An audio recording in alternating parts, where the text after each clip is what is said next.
Okay, you guys, what's up? I haven't been getting in front of the camera lately. Just been doing my new playlist out and about in Atlanta. I have over 300 videos on my channel now. Just trying to take it higher. Thank you guys in advance for your support. Thank you to my subscribers and all who support me. I really appreciate you guys. So this one is going to be for the service industry. I haven't done anything for you guys since the last video that I uploaded about how to get your cosmetology license without even going to school. So this one is going to be really brief, and I'm just talking about salon suites very briefly. So this one is going to be about what's the big deal about the salon suites. Like, why are salon suites so popular? So really briefly, as I mentioned, the reason why I feel like they're so popular, because I've had experience working in storefront salon. I've had experience owning a storefront salon. I also have experience, and I'm currently in a salon suite, and I have experience owning like 2 salon suites at the same time, as well as experience owning a storefront and 2 salon suites, all 3 of them at the same time. So you guys, and I'm a licensed master cosmetologist here in the northern suburbs of Atlanta, and been in the hair industry over 30 years off and on. And so my feedback on it is, especially, I think I would have like the inside scoop on this because I've owned a storefront salon before. So when I came out of school for cosmetology, there were no such thing as salon suites. So I'm not even exactly sure that I recall like what year salon suites start coming out or when they started coming to Georgia. I'm not actually sure, but I will do the research and put it in this video. But the reason I feel like they're very popular because in this hair industry, you're pretty much, when you're a service provider, you're pretty much your own boss, pretty much. So whenever you go to school for cosmetology or to be a barber or nail tech or whatever, you're always going to have this mindset that I'm my own boss. So whenever you're your own boss, then you pretty much want to do your own thing because that's going to be just innately what you're going to want to do.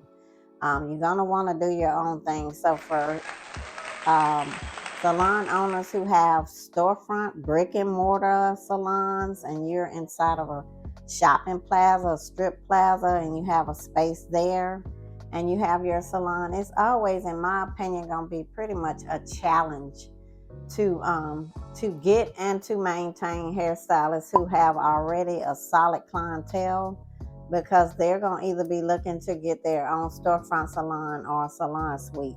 So I feel like salon suites are kind of more popular than the brick and mortar situation, because in a salon suite, you're not paying, water, light, gas, phone, cable. You're not paying all of this stuff that you would definitely have to pay in a storefront salon. When I had my storefront salon, I had like 4 different taxes I'm paying. I'm paying the monthly rent, and then they add the CAM fees into the monthly rent, which CAM, C-A-M, stands for Common Area Maintenance. So that's just when they come to the strip plaza where you own your business, where I had my salon. They cut the grass, they cut back on the all the landscaping. They do all of the landscaping. They blow the leaves and they blow up everything. They do all that. They keep the plaza looking nice. So that's called Common Area Maintenance. CAM is the acronym for that.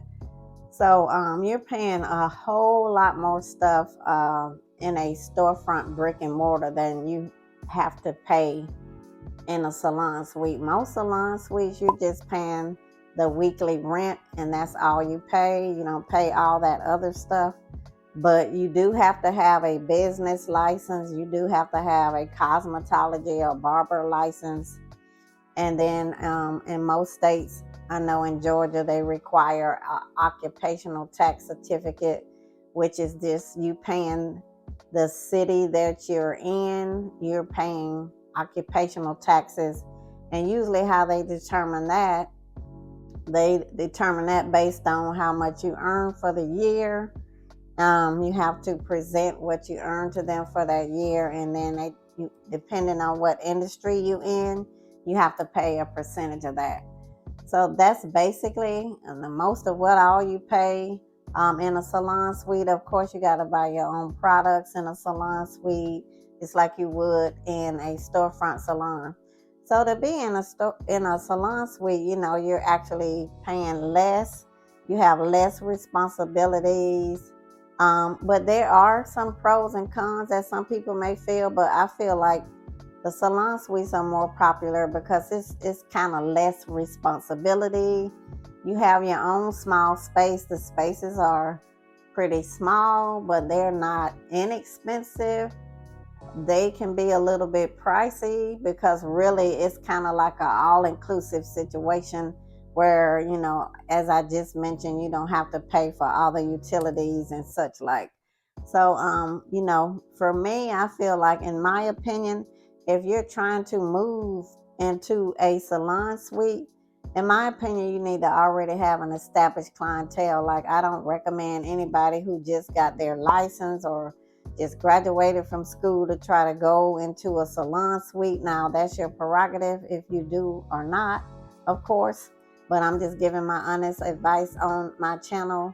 And, because if you don't have a clientele, that rent is going to be coming around every week. It's going to keep coming. It's going to keep coming. It's going to keep coming. And sometimes, for some reason, people feel like if they go ahead and move into a salon suite before they get a clientele, they feel like everybody's just going to want to start coming to them simply because they're in a salon suite. And that's not going to be the case. So most salon suites do make you sign a lease just like you would in a storefront. Storefront, they usually make you sign 3-year lease or 5-year lease. In a salon suite, they usually have you sign a 1-year lease. But there's one brand of a salon suite that I know that do not make you sign a lease, and you just have to do your own research and find out. There may be more. But I feel like the reason that the salon suites are very popular is because when you in the service industry, there's really no upward trajectory, meaning there's nothing to promote to. In corporate America, which I worked in 22 years, there's always something that you can promote to, always some type of upward trajectory. But in the service industry, pretty much, I won't say the only way to go higher, but one of the main ways to go higher is to end up owning your own storefront or getting your own salon suite. So that's usually what most people strive for. It's like an upward trajectory. It's like you're going higher. And I don't know anyone in the world or in life who should not want to go higher. We all want to go higher. Or we all should just innately want to go higher. So that's why most people in the hair industry, they end up wanting a salon suite or a storefront salon. So that's the reason why I feel like salon suites are very popular. So you see, they have franchise ones, and then they have the mom and pop ones. The franchises, you can become a franchise owner, and then, they pretty much telling you everything about how to run it. They're giving you all the information that you pretty much need. But at the end of the day, you still have to be the one. You're the owner, and you still have to be the one who collect the rent from the stylists or the service providers who have a salon suite in your place of business.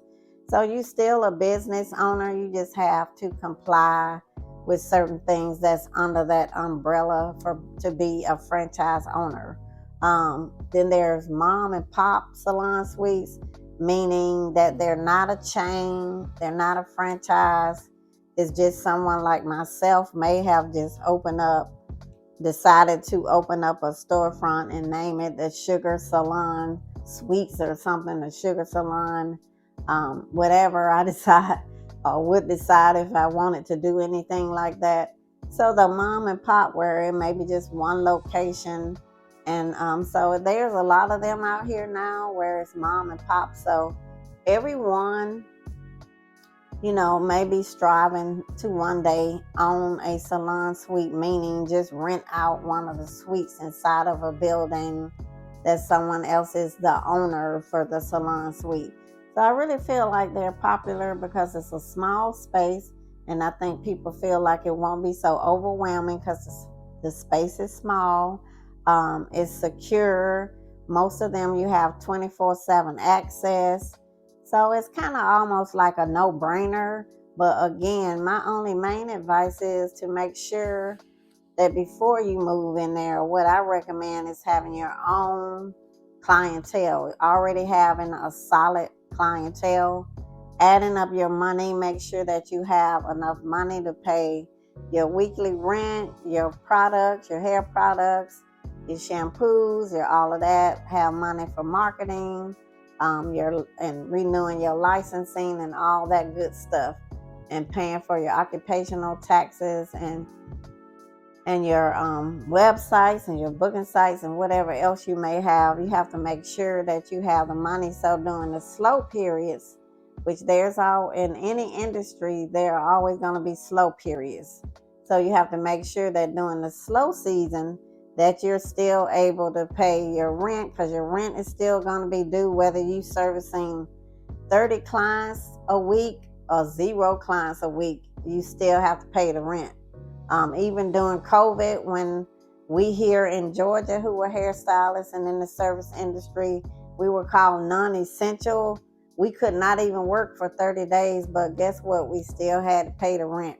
So that's the same as it is if you're renting a home, an apartment, a townhome, a commercial brick and mortar salon or business, or a salon suite. Once you sign the lease, you're obligated to pay the rent.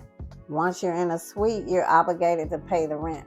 So, you guys, that's just my feedback on why I feel like they're so popular. I feel like they're very popular because everyone in the hair industry, in my opinion, at some point they may want to try out having their own thing, and that's their prerogative. And again, I just think it's very popular because of that reason. Now I feel like there's always going to be a turnover, a revolving door if you own, a brick and mortar salon, or if you own a storefront salon, or if you own a salon suite, because, sometimes people just passing through, or they may come there and they may decide, oh, this is not for me, or they may come and see they just don't have enough clientele to pay the rent. Whatever the case may be, I just feel like it's always going to be a revolving door. You're going to have some solid ones who have a clientele already, and they're going to be able to pay you. But then you're going to get some newbies who may be new to the industry, and they may just be trying it out to see if it's going to stick, if it's going to work.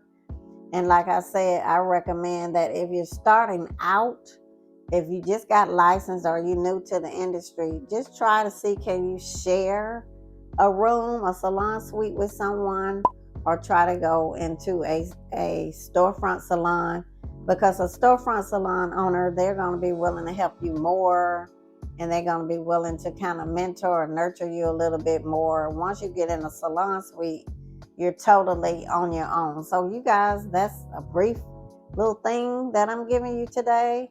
I hope it helped. Please drop some comments down below. And that's just my feedback on why I think they're so popular, because everybody kind of wants their own thing now. That's what everybody's doing. So it's really, really popular. If you're in a salon suite, I hope it's working for you. If you've had a salon suite and it did not work for you, please drop why down below. Or if it is working for you, please drop that down below to encourage some other stylists or other people in the service industry. And if there's anything for the service industry that you want me to make a video on or discuss or anything like that, please drop it down below. If you watch this video, please give me a thumbs up, and of course go ahead and subscribe, and of course share.